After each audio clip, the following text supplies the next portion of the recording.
You've been thinking about launching a podcast, and it's a great way to promote your business. But where do you start?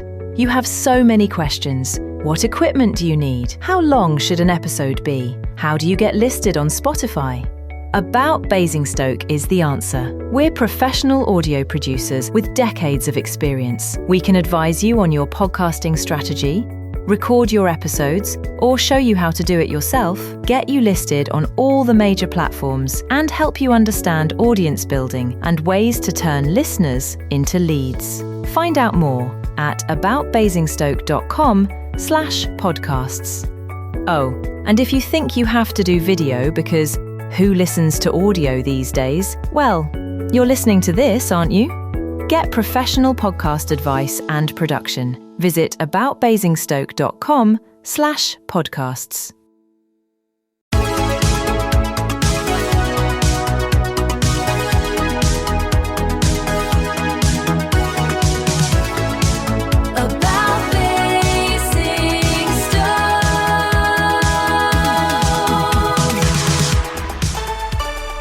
We wouldn't be here without the amazing support from IncuHive, who have a superb new location at Helm Mills, Basingstoke, offering everything from a virtual office address to dedicated offices, all with brilliant business support. Find out more at incuhive.co.uk. My name's Paula. I've been a volunteer at Basingstoke for probably 33 years now, a Samaritans volunteer. Excellent. And we are here at the Samaritans office, the Samaritans branch in Basingstoke. I suppose the first question to ask is, and it sounds like a question that I don't need to ask because I think most people have heard of the Samaritans, but I wonder if people know really what you do and perhaps whether they understand at what point they would perhaps pick up the phone and speak to somebody at Samaritans, because it might not be as far down the line as some people might imagine. I think most people think of Samaritans as an organisation that you phone when you're really feeling really bad. I mean, our vision is that fewer people die from suicide, but what we want is for people to reach out to us before they get to that stage. So it's for anyone who's distressed or despairing or has got something on their mind that they really need to talk about. And quite often, if you've got something that something's going on, a relationship issue or something's, worrying you, your friends and your family want to tidy you up. They want to make you better. Whereas actually the most important thing that we do, we're non-judgmental. So we talk about things and we allow people to make their own decisions. So it's a very powerful, we call it active listening, which is what it is. And it's a really powerful. So anyone can call us, and we have calls from all different kinds of people with all different kinds of situations. Yeah, I think that's the really important point, isn't it? Because I think we, as you say, we had these sort of preconceived ideas about Samaritans. And obviously, there are times when absolutely people will be at the end of their tether. And that's why we see, the Samaritans partnership with Network Rail, for example, because that is a really kind of a critical moment.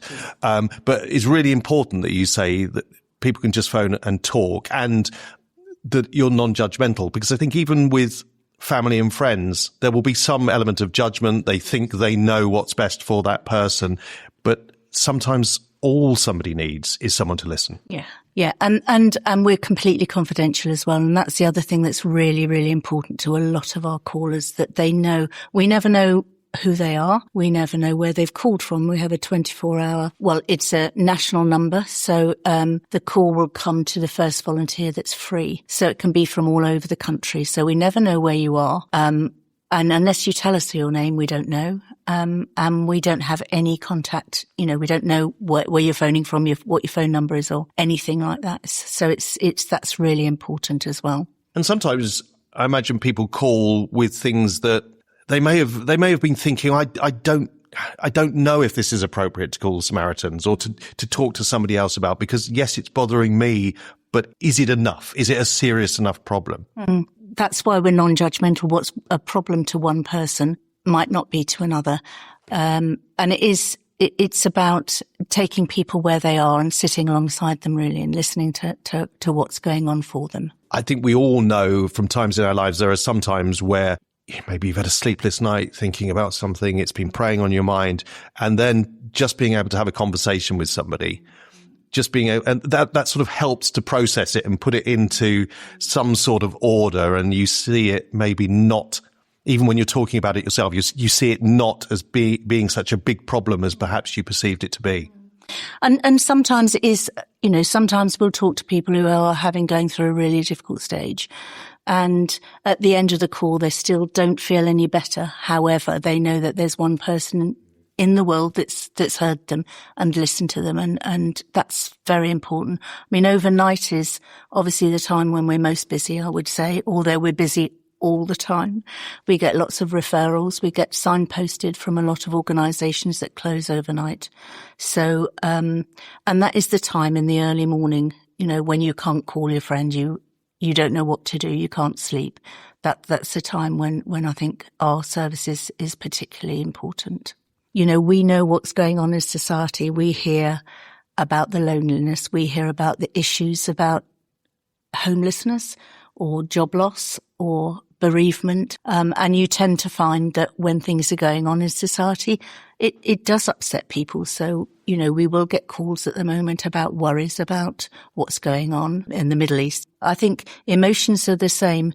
Everyone's emotions are the same, but things affect people more. So we seem to be getting a lot more calls from people who would recognise themselves as neurodiverse as well. So that's quite that's quite a new thing for us. Yeah, I mean, that's interesting because I suppose there's more awareness of neurodiversity, and people are perhaps realizing that, that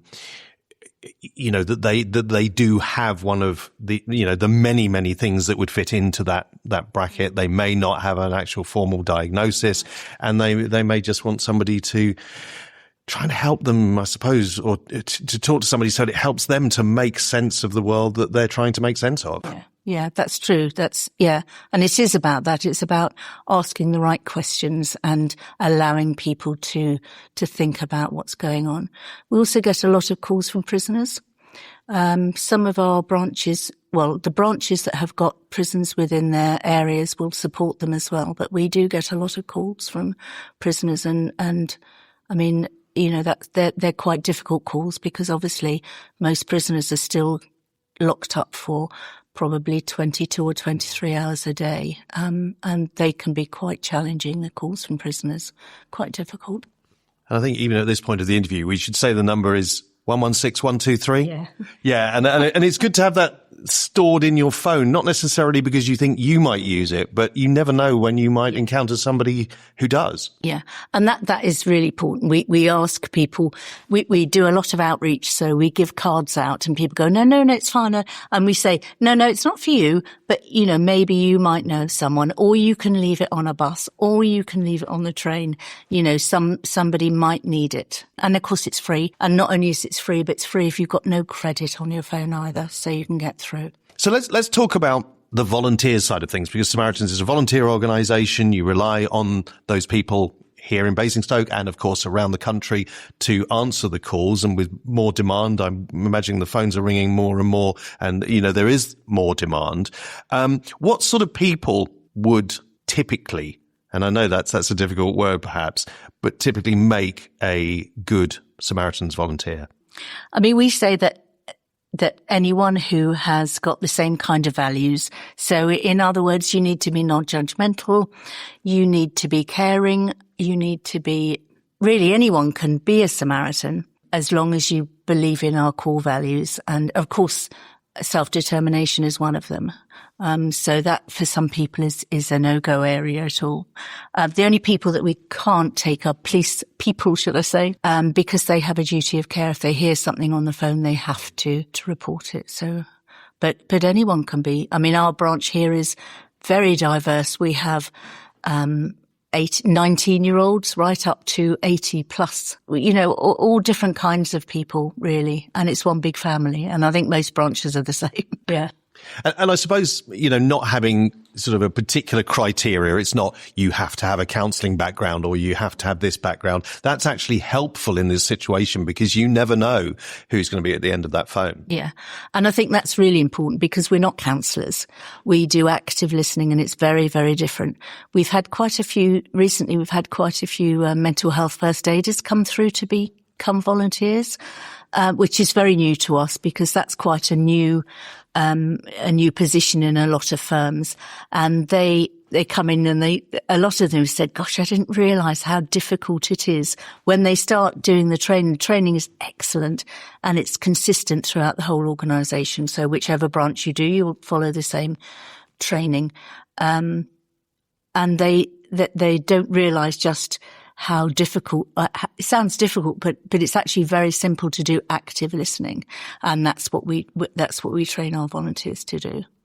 I suppose if you come from, an area of, like you say, a mental health first aid or something, it can be counterintuitive in a way because you're maybe thinking I should be fixing things. And that's absolutely not what you do. You're here to listen. Yeah. And so somebody who sees themselves as a fixer is probably going to find it really tough. Yeah, they will find it tough because we don't give advice. We never self-disclose and we don't give advice. So we would never say to somebody, oh, have you thought of doing this? But we would word it in a way which we would say, what do you think you should do about this situation? Or have you spoken to anyone else? So it's a way of talking in very open, rather than closed language. And it's about empowering people to find a way forward, for themselves.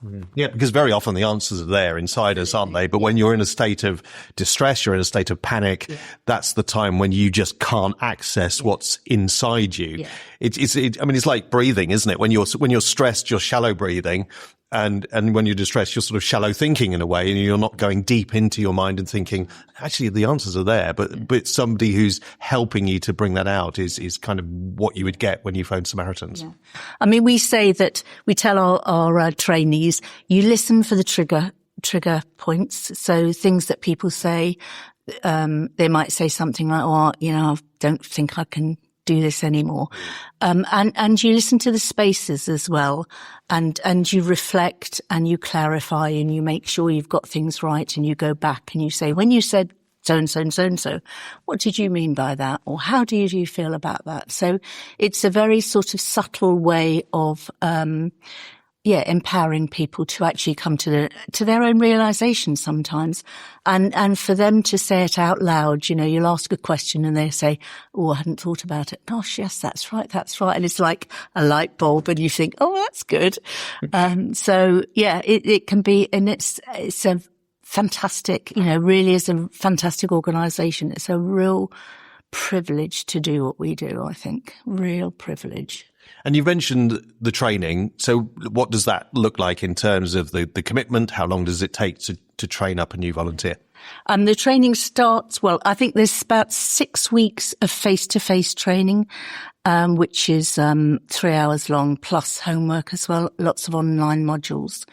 And then when you finished your training, you go into our operations room, which is where you saw where we answer the phones, and you'll be with a mentor and you'll listen into the mentor's calls for quite a while, as long as you feel necessary.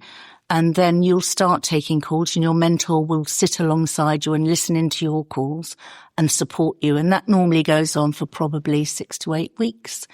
And then you'll become a probationer. Then you are on your own, but always we never do any duties. We never do anything on our own. We've always got support. So then you'll go on with an experienced volunteer. And then you start your next lot of training, which is called embedding. So you come back with your group and then you'll talk about the course you've had and you'll go through a bit more training. And so it takes about a year to become a fully fledged volunteer.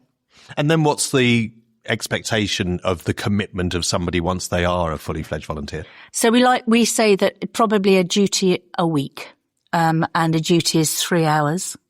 And we expect people to do a night duty once every 6 weeks. Some people do them much more than that. because they're very rewarding, and that's when our callers need us most. But it's very flexible. You can work it around most of our volunteers' work. So you work it around your commitments and your jobs or whatever.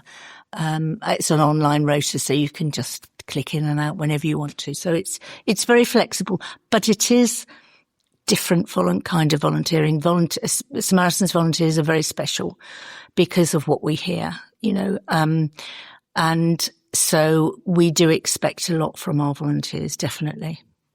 And you mentioned that, you're never on your own when you're doing a duty, but because people are hearing things that are, very, very challenging to hear very often, what sort of ongoing support is there for the volunteers? So as soon as you start your training, you'll have a buddy to support you through your training. And every single shift for every single volunteer, when you finish your shift, you what's called offload to, we call them leaders because they're not in the branch, they're at home. They're qualified, obviously they're volunteers, Samaritans volunteers. And so you offload every single call that you've had, and they check that you're okay. And you talk about the callers. So this is about support for the volunteers mainly, but also about support for callers as well. So if we've had a safeguarding issue, for instance, or if there's a caller of concern that maybe needs a bit of extra support, we can flag that up as well. Volunteers come and go. We were talking earlier, about the transient nature of a town like Basingstoke where people come and go, and so people may volunteer. They may have been Samaritans at another branch somewhere, and they've come to Basingstoke, or they may move away and take that training with them. But I guess that means there's a constant demand for new volunteers, and I know particularly at the moment you're looking for people. Yeah. There's always at the moment we've got 70 plus. We would like to be a branch where we've got 100 plus, because not only do we do our listening duties, but we do a lot of outreach as well. So we do a lot within the community, which again is the same volunteers who listen on the phones do those. The same volunteers do our training and our mentoring. So the more volunteers that we can get, and we do have support volunteers. We have fantastic support volunteers. So we've got a lovely, lovely lady who runs our website, somebody who does our fundraising. We have people who look after the maintenance of the building. They're not listening volunteers, but they're support, and they support us in that way. So yes, and we've got some very exciting projects going on at the moment that we're pushing forward, and so we're always looking for more volunteers, and of course we're all getting older, so we need some new blood. Fantastic. Well, hopefully we've helped people to understand what you do more in this conversation. People will understand that it's not just for those absolutely critical moments in somebody's life. It's hopefully long before they get to that. Yes. And also, people often say, I'm a good listener. And that's exactly what you want, isn't it? Yes, that is. It's usually people say, well, if I sit at the bus stop, somebody will tell me their whole life story and I never say anything. You think, oh, you'll be a good listener. So yeah, it's just about sitting back and allowing people. I think for me, I always have this vision of somebody in a hole, and you just get down in that hole with them, put your arm around them, and just sit with them for a while and listen to what they're saying. And sometimes you can help them out of that hole, sometimes you can't, but it's okay because it's so powerful what you can do is just hearing someone's story. How can people get in touch with you if they're thinking, yes, this is something I want to find out more about? Yeah. If you go onto the Samaritans website and you just click in Basingstoke, it'll take you to a recruitment page, and you just click on the recruitment and say, yes, I'd like to come to Basingstoke. It'll ask you some questions that you stop and think about. And then if you say, yes, you'd like to go there, our lovely Karen will contact you. You can come to an information session. We have those once a month on a Tuesday, first Tuesday of every month. And if you can't make those, you come to an interview, and we'll talk you through everything and let you know what's going on and see whether we're right for you and you're right for us. Brilliant. Well, Paula, it's been a pleasure speaking to you. And if people do need the services of the Samaritans, what's that phone number again? 116123. About About Basingstoke brings you different shows on different days. On Mondays, we focus on community. Tuesdays, it's business. Wednesday, it's well-being. Thursday, home and family. And on Friday, it's leisure. And at the weekends, you get to hear pretty much everything we do. If you'd like to be part of it, get in touch. AboutBasingstoke.com is our website. We'd love to hear from local podcasters or would-be podcasters. Just go to AboutBasingstoke.com.